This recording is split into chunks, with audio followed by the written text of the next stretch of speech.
What's up, guys? DiplexHeated here again. Welcome back to the fifth and final episode of our fictional Japanese invasion of California. Now, I wanted to quickly apologize to everyone expecting this video to be uploaded either yesterday or on Saturday. Now, originally I said I was going to run this series from Monday till Friday, but since I hadn't prepared the entire series beforehand, and since I was doing literally work on each episode pretty much the same day as I was planning on uploading it, I was simply delayed. There was no way I could keep that schedule. Things happen, things get in the way, like my dad was hospitalized for a few days, and just a lot of things got in the way. So in the future, I'm going to be preparing the whole series beforehand before I even upload the first episode, so that I know that I have everything ready to go live from Monday till Friday without me having to interfere or do any work on those episodes. Like a regular TV series, you know, you record a whole season before it goes live, right? So I'm sorry for uploading this video today, Monday. It was meant to go up on Saturday, but it didn't even go up yesterday, Sunday. Just a lot of things get in the way, but hopefully you will enjoy this, so let's get right into it. Let's get straight into the battle. I'm gonna go ahead and click start, and we're gonna follow a water buffalo down here to the left, supporting Marine infantry making their way downtown. Now, this is the kind of warfare I mentioned previously, which was a reason why the Marines chose to invade via a amphibious assault, so to speak. Because too much of this kind of fighting will wear down your troops and vehicles way too much, and you're just going to be taking a lot of losses. But some of it has to be endured, so to speak, as we make our way downtown. We have some Japanese troops trying to escape. Oh, we almost caught him. The driver's going to get away, but I think his passengers were killed. Holy shit, look at that. There goes the Japanese AA gun. Good shot there by the water buffalo. The U.S. Marine infantry staying further back still. Oh man, the streets are going to be littered with corpses. Now, the reason why this part of the city isn't destroyed, well, it's not the beach, and it's not the very most downtown area, so there hasn't been a lot of targets to bomb here, and there hasn't been any previous combat here, which is why you're not seeing burning buildings and other ruins, so to speak. There's some signs of the war, though. Very deserted streets, not a lot of civilian cars. We got more Marines coming in here now. They're coming in from everywhere. This is just a small part of the city that we're following, and Marines will be moving in from all flanks as they clear their way. There goes the water buffalo. The crew's going to dismount. There's a Japanese AT gun down the street. That's so cool. The Japanese are so dug in here, and they're doing their best to kind of just like hold out. You know, ultimately slow down the American advance and cause too many casualties for them to discourage them from continuing the assault. But right now, I don't think any casualties is going to discourage these men. Oh, there's a bazooka to the side armor, and that's going to actually make this tank go down. So they're coming in from the flank here, and that was a nice flank. Oh, that bazooka hit that guy right on, and he's going to turn into little bits and pieces. More Marines are coming in here with a, I suppose, a National Guard Dodge. This is something I'd imagine the National Guard would actually use. It's not a tank, it's more or less just a regular vehicle, a Jeep, with some armaments on it. Something that they could definitely craft up, so to speak. Obviously more in an official way. It's not like it's one of those Syrian rebel vehicles that has been handmade in someone's backyard. But it's not quite a tank either, if you know what I mean. More Marine infantry moving down the street. They've landed half tracks now. This is one day after the Marine assault, so this is the latest stage of the series. We've jumped back and forth in previous episodes. For an example, in the previous episode, we went back to the same time as episode 2 and witnessed that assault, and then episode 3 was a day later, and this ultimately being episode 5. This is a day later than episode 3 as well. And I'm not saying episode 4 because episode 4 was at the same time as episode 2, so I think everyone's got an idea of what's going on. More infantry's moving down the streets. We have another Japanese tank rolling up. Look at that thing. Now, it's kind of light, I do admit, but think about it. The Japanese wouldn't be able to carry too much heavy equipment because of the sheer weight of it, and also the landing crafts they brought with them can't carry too many heavy vehicles here as well, so U.S. troops are going to clear the street, get to cover. That bazooka. Oh, or a hand grenade. Nice. They're going to crowd the vehicle, actually take cover by it. Dude, watch out with friendly fire.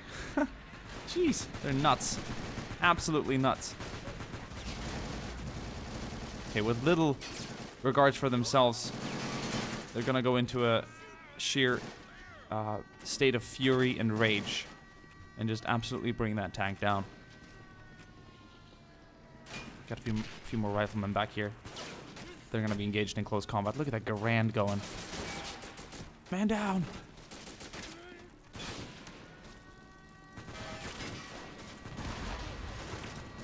Gruesome combat, and you see why you want to avoid this kind of warfare. Like, the longer you fight like this, it's just there's just so many casualties to be taken here for both sides, of course. I mean, the Americans are fortunate enough to have the speed and momentum here right now, and the Japanese just seem to be on a constant retreat as far as I'm concerned. But they're still holding it. They definitely are. We'll see down the street there's some smoke pillars rising over the horizon. Vehicles broken down. It's a cool scene, that's to say the least. Some more men coming up on this side. I think they want to try and stay out of it because we got a machine gun over here covering this entire opening. So I suppose this is kind of a staging point for the Japanese. Got a little, not a headquarters, but a very, very quickly set up fob over there for this company. And I think these guys are covering the retreat of the Japanese army right now. They're coming in from the beaches, right? So they're heading downtown where their last stand will be, because that is where an area that the Japanese captured a day ago. About like you know, just to get everything, I think everyone's, I don't know, I hope I'm not confusing anyone, but I like to get the time straight, and I like knowing that everyone's has the best ability to fully understand what's going on, right? So in episode 2, that was just an hour after the invasion, and that took place at the same time as episode 4. And episode 3 was a day after episode 2, 1, and of course 4. So this is a day after episode 5. So there's been 3 different time zones, so to speak. We got a convoy of Japanese infantry retreating here. Holy hell. And they're just going to meet this second water buffalo moving up through the wall. And it's going to be spraying them down. Look at that. There's nothing to break it down. Oh man, it's a slaughter.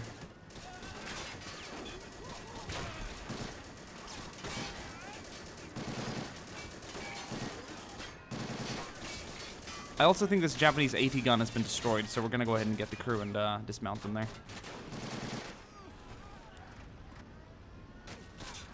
More vehicles are trying to get away here. 50 caliber down the street from that half track's going to open up. It's going to disable the vehicle. It's just a mess here. Lots of dead Americans here as well. Vehicles destroyed. This street is almost entirely blocked off. Chain reaction and explosion's going to light up the rest of that convoy. Disgusting. Alright guys, let's move further downtown. Meanwhile, US Army forces are battling their way downtown.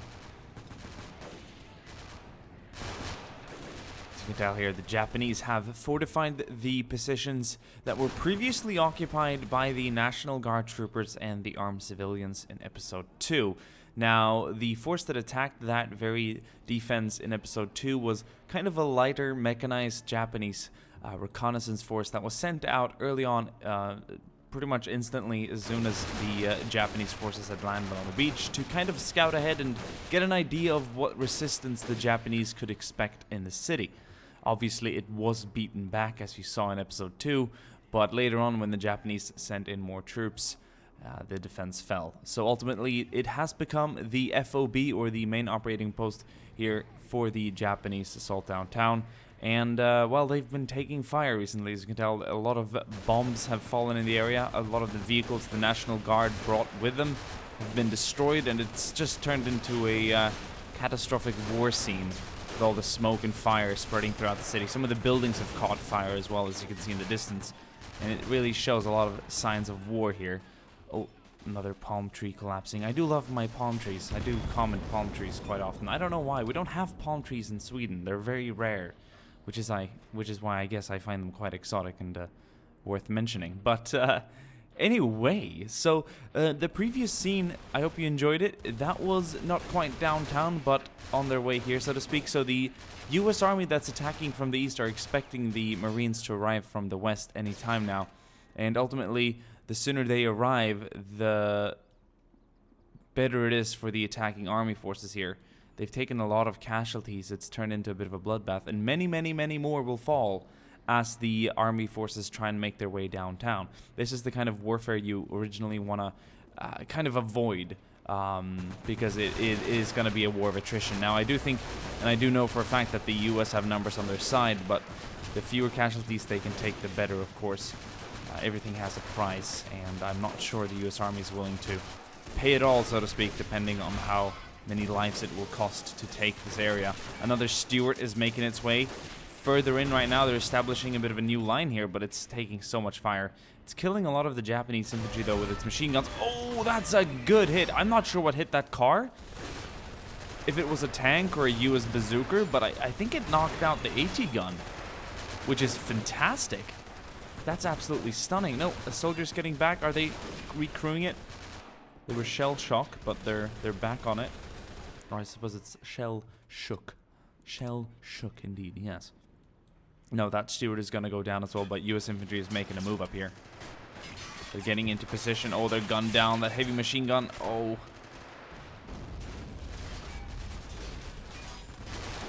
It's so nice to see the combat at a distance like this. It really shows the kind of attrition. Oh, a car flipped back there. Oh, yeah, that's another tank on its way. We'll see if this one can make it any further. It took an AT shell up front. No, I think it's going to come to a halt. Another hit on the side. Bazookas and grenades. It's just insane. To get through this is another baptism of fire. The Japanese have dug in very well. So it's one hell of a last stand. Now, ultimately, what we do not know is what's going on out near Pearl Harbor. What's happening to the Japanese invasion fleet, and what's happening to their main fleet, and what's happening to the US Pacific fleet, right? Because a lot of that could impact the invasion. Now, this is going to be my limited 5-part series. We could essentially extend this series, but that would require a new set of maps and a new plan. So in the comment section down below, I would like everyone to please share their thoughts of what you guys would like to see next, if you want to see a follow-up series or if you guys want us to start something else. I'm open to everything, so to speak. So, oh, is that a Sherman? Is that a Sherman? We've got a Sherman rolling in using a car as cover as it's pushing its way downtown. Look at that 50 cal spinning. We'll see if this guy can get any further. He took out one of the AT guns. Oh. Oh, it's getting hit on all sides now. I'm a little worried about the grenades. Oh. It's so nerve-wracking to watch this. Oh, jeez. So the light tank did some work with that 37mm gun. It was enough to penetrate at range, or at that range, but it caused a lot of damage to nearby troopers. They've essentially eliminated their own first line here. Some of the Japanese soldiers are even pulling back. Now, the defenders here are Imperial Guard soldiers. They're not the most elite soldiers, but they're definitely probably the most loyal and fanatical ones, so you can expect these guys to stand and fight till their death here. Another thing, yes, I do want to finish what I was just saying. So, essentially, the San Diego fleet with the Marines cut off the troops currently landed and in the city from the reinforcements and supplies outside the city, which is why the Japanese have dug in here instead of trying to further expand their control of the area, right? That makes sense, right? So, since the Japanese cannot reinforce the invasion army, they'd have to wait for their navy to win at Pearl Harbor and make their way here. Now, I don't know if a naval battle could last for 48 hours. As you know, this is Tuesday afternoon. This is one day after the Marine assault, which happened on a Monday afternoon, which happened on a day after the regular invasion, so to speak, or the ordinary preliminary invasion. So this is all happening within 2 days, pretty much. So these 5 episodes range from Sunday afternoon to Tuesday afternoon. Look at that infantry rush coming in. I think we should be expecting more armor, but these guys rely heavily on the Marines getting through as well. They really need that Marine push to come in from the west so that they can sandwich the Japanese defenders in the middle and hopefully reach some kind of success that way. The Japanese have been taking casualties all the way back here. We're talking stray bullets and all kinds of bad things that could happen to you as a defender, like a storm of US soldiers. Now, these guys aren't necessarily battle-hardened. Once again, These are regular army soldiers. Perhaps some have seen action in Europe or Africa. I mean, I don't know what you'd be doing here. If you'd previously seen action in Europe, you'd probably still be there. But, you know, not the National Guard, but the army forces stationed on bases primarily, you know? Full duty service soldiers. And they're taking a lot of casualties right now. This is the kind of warfare you really wanted to avoid, which the Marines did when attacking from the water. Obviously, they had to go through some nasty street combat that you saw in the previous segment of this very video. But that is unavoidable, getting downtown, so to speak. You have to go past some layers of street defense. Another Sherman is rolling in. Is rolling in. It's going to take a slightly separate route now. It's going to face its front more towards the... Is it out? No, it's just zigzagging. What is it doing? Oh, jeez. Like, how much can it take? It came to a halt, but it's still active. It took another hit. Was that a bazooka? Now, at this range and at this, like, position, it fired at the light tank back there. It's got a lot of targets. Everything's shooting at it right now. If it can get one more shell off at the target back there, I think it'll be... Nope. It's gonna go down. That's unfortunate. Crew is forced to abandon. But it took out the Japanese light tank here. No, it just disabled it partially. Took out some of the tracks. But it's very much alive and kicking still. U.S. Army forces getting closer. When it comes to small arms firepower here, they have everything they need to take down the infantry. Right? The infantry won't have much of a chance here, but yeah, so the reason why also other parts of the downtown area didn't look as bombed as this part here is because there's still a lot of civilians in the city, so you can't really make it look like a war zone without civilian casualties, right? So only the military objects here downtown and some of the defenses on the beach were really shelled. Otherwise, most of the city is still functioning, not destroyed. I mean, you see abandoned cars and some shoplifting has occurred during the nights and whatnot, like the regular kind of ruckus that you could expect even at a violent kind of demonstration, right? But riots, but not quite Berlin 1945, you know. But this downtown area here is starting to look like it by every day because it has been the most affected by the fighting. Of course, also the shoreline. It's so cool to see this kind of defense here with all the sandbags and the gradient layers of defense. So this light tank is still standing over here. This one is a tough nut to crack. Not even 2 Shermans and how many? 4 Stuarts have gotten it yet. But the infantry is still advancing. We've got some good firepower here. We have bazookas. We have AT grenades. If they can get a little closer, I mean, there's a lot of cover. I'm sure they'll be able to knock out that tank. I have no doubt in it.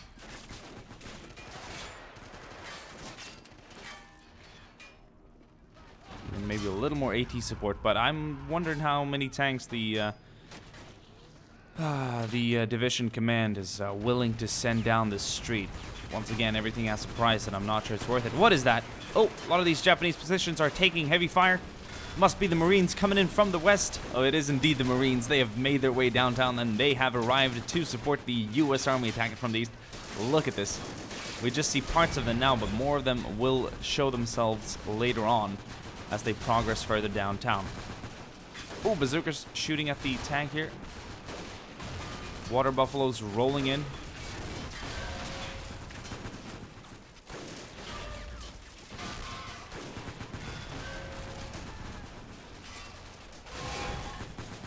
That's a great distraction. Got another Sherman rolling in here as well with the infantry. Let's go, let's go, let's go!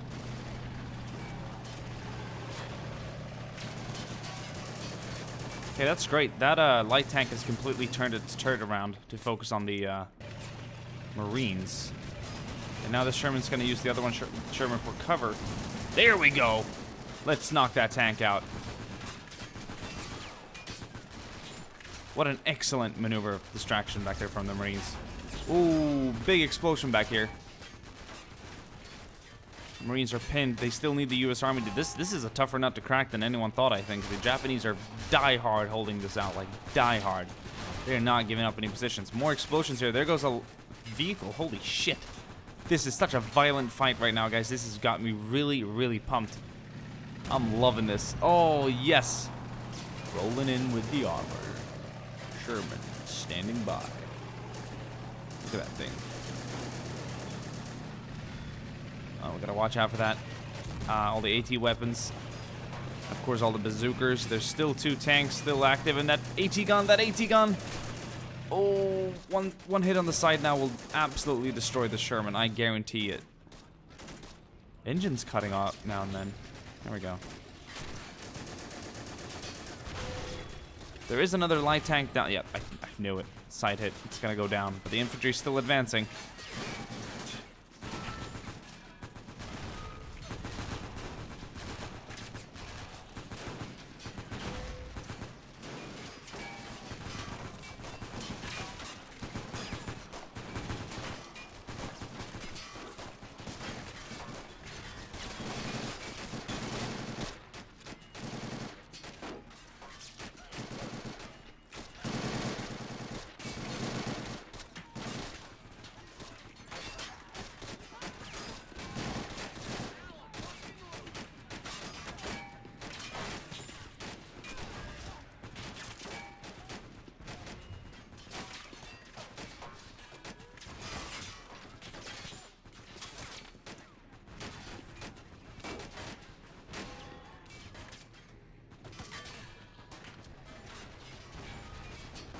This is so cool. This is so cool.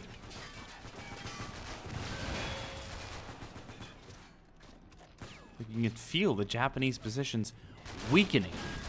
Weakening by the second minute here, but they're still holding. Still holding. God damn it. Look at this. Fascinating. Stunning. Stunning indeed.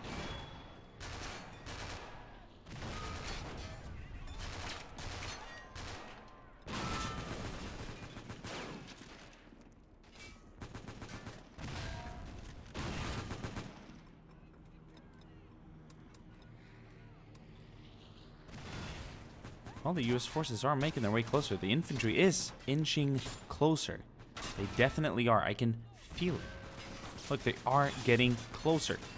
Getting cover. Oh no, he's shot dead before he could reach cover. Just no. Fire and advance. Classic tactic. Fire and advance. We've got a lot of manpower back here, and we've probably got more on the way, but they've lost probably... I mean, I don't know how many casualties they've taken so far, but this is looking pretty grim. No lie, the Japanese have been doing an insane job here. Like, they've been holding it, like they have.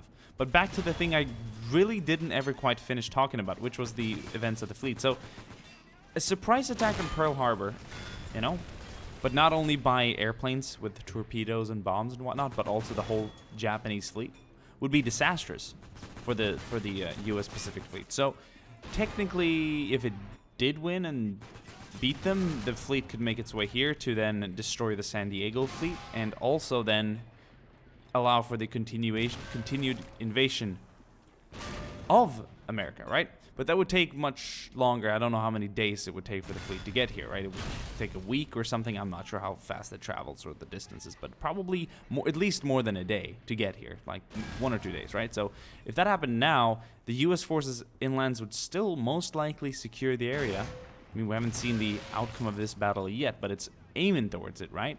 They could also encourage more civilian resistance, and as more army forces arrive without any further Japanese reinforcements, I'm pretty sure they'll kick out the invaders, and then would the Japanese want to commit to another second invasion? Who knows? But right now, time is like playing for both sides. So, yeah, that's for sure. Wow, look at this chaotic battlefield. There's still some combat going on there on the western side of the strip here, as infantry continues to make their move east. Or west, sorry. East would be running out of the city downtown areas, but no, that's not what they're doing. They're heading for the goal. Look at them covering behind the palm tree down here. A few bullets whizzed by. It's just so cool. Like, the Japanese defenses are thinning out, but the troops are getting closer. This is just so intense right now. What was that? What was that? A machine gun just fired. Damn. They're a little cautious right now. They might be waiting more armor. Yes. more and perhaps heavier armor, perhaps armor with flamethrowers. Who knows what they're waiting for, but command has given them the order to take it easy, stay calm. We've taken a lot of losses right now. We got to regroup and go in for second assault.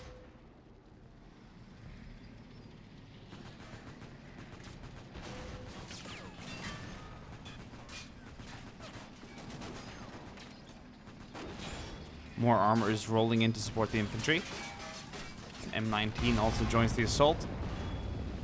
That was a big explosion back there. I wonder what hit the tank. Looks like another Sherman is moving in. That is, in fact, a jumbo. Nice to see, nice to see. Look at the M19 here moving up. It's an AA gun originally, but it can definitely do some damage up close with its twin cannon. Look at this shit spin, boys. Oh. Both gunners knocked out. It's still going closer and closer. I'm not entirely sure what it's going to do. It's come to a halt. Both gunners got killed, so I wonder if the driver knows. He's like, hey, why is no one firing? Look, it's got the barrel replacements up there in front, too, on top of the chassis. That's kind of cool. I guess it does get quite hot. Yeah, this is a jumbo that they finally sent in. And it's just outperforming the Shermans we saw previously. It seems to be way more accurate. Also hitting the targets quite a lot better. This is going to allow the infantry to move further up. They are inspired by the armor and the assault. I'm sorry, I just need to see this thing work. Come on. There we go. Do you feel like it's immoral to shoot your crazy shells at some targets this close?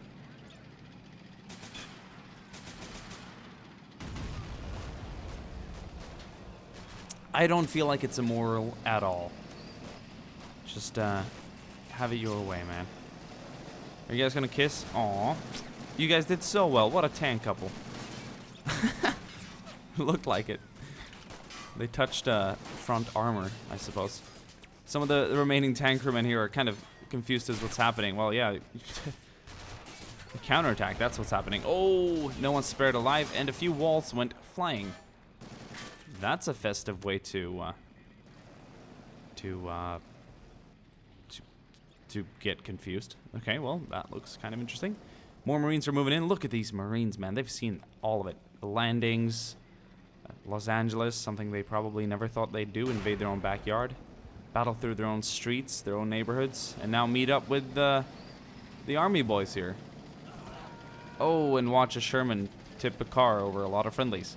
But that is just things that happen in Men of War. Hope you guys have enjoyed this conclusion. Hope you guys have enjoyed the series. Hope you guys have enjoyed all the action and, of course, the maps and this building. Apparently, it moves. Apparently, this building is like an object that moves because it has moved. Weird. Never seen anything quite like it. But once again, thank you guys so much for all the support. This is a series that's been viewed like hundreds of thousands of times in like a week, in less than a week, and I'm so excited. So once again, sorry about not being able to keep all the upload dates. In the future, I'm going to be sure to have all the episodes ready before I get recording, and then I will be able to keep a schedule. It's like any TV series. Do you think they release every episode? This building has moved as well. That's a spinning saucer. Like, what the hell's going on? As always with anything, I wonder if anyone caught these buildings actually moving during the battle. That would have been groundbreaking. But yes, as I said, imagine if they released episodes after they recorded them. Like, imagine if there were issues recording them and the TV wouldn't be able to, the channels wouldn't be able to release the episodes in time. Like, you always finish recording a whole season before you release it, of course. But anyway, hope you guys enjoyed it, and I'll see you guys soon again. Ciao.